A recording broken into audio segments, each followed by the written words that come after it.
So I already told you I am already in off-season mode. So let's go ahead and move over to the 2026 college football season. David, there's still a lot of important games left to be. Okay. Who cares about that? Let's talk about the hot seat for coaches entering 2026. Wow. So I want you to give me a 5 for the hottest seat or 1 for, we'll see. Dave Aranda for Baylor. Now, he started off, he was 2-7 in his first season, then he went 12-2. Hasn't done anything since. 6-7, 3-9. Yeah, it's not so good. I think it's a hot seat. I think it's a 5 because, and now correct me if I'm wrong, they signed somebody really good out of the portal, I believe. They signed DJ Lagway. Yes. Well, somebody famous. I don't know how good he is, but yes.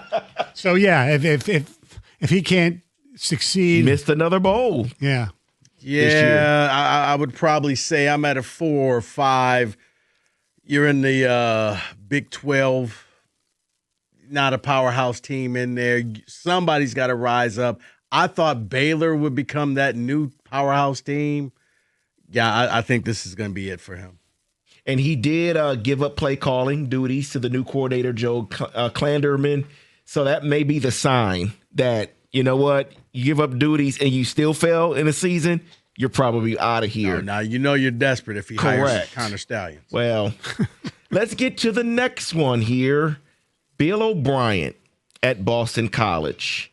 Now, a lot of people had him on the hot seat last year, but they say Boston College doesn't fire coaches after 2 years. I know. So that's why he He didn't just brought in a new running back coach. Exactly. Mike Hart. Yeah, Well, somebody found Mike. I see. he might be on the new coaching staff next year. I'm going to say 2. Boston College, what kind of pressure do they have there?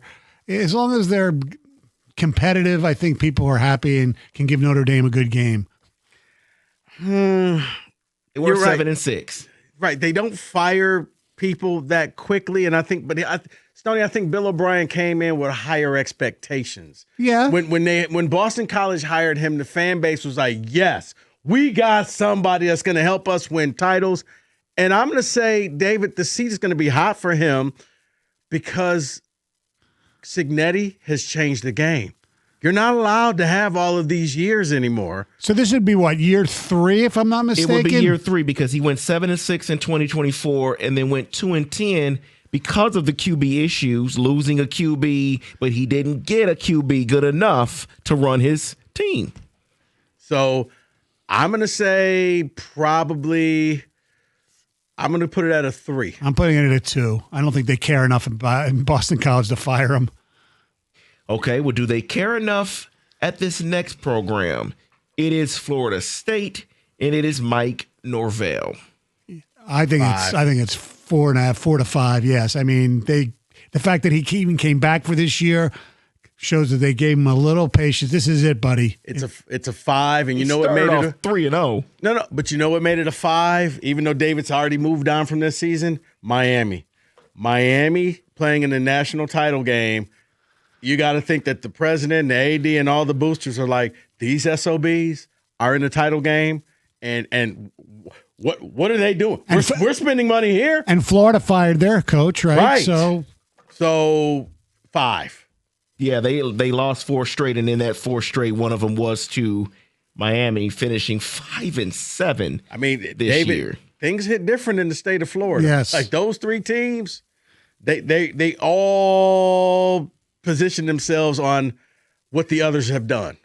Next on the list, Mike Locksley. I don't know how he made it back. I know. It's incredible. The guy, because he recruits all these good players, but when push comes to shove, they don't do squat. His quarterback was Malik Washington. That's why he's still there. Yeah, he's good. He convinced Malik to come back, and that's the only reason. It's before he found out about Instagram, it was the reason why Sharon Moore was going to come back, because of the quarterback. He sees, okay, I have a talented quarterback who did not hit the portal.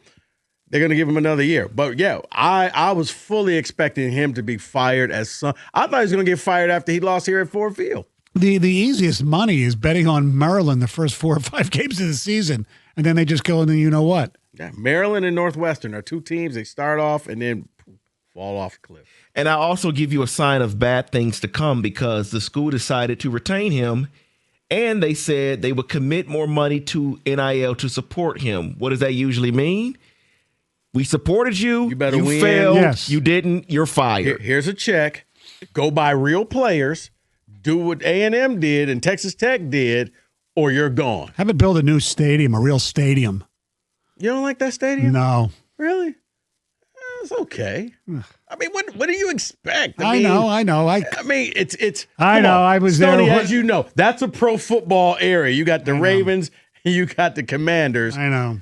And nobody goes to their game. It's a fun little friendly stadium. Yeah, I know. To me, it's the old Ryan Field East Coast version, where it's half and half with the fan base, David. Right.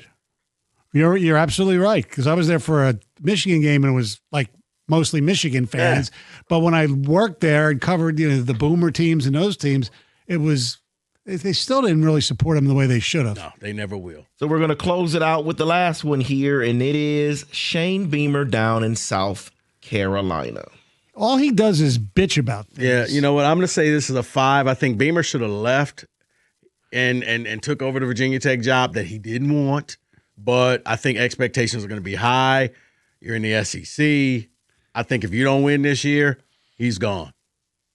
I tend to agree with you. I think you're right because the SEC schedule, Mississippi State, at Bama, Kentucky, at Florida, Tennessee, at Oklahoma, Texas A&M, at Arkansas, Georgia, and then at Clemson like they do every year.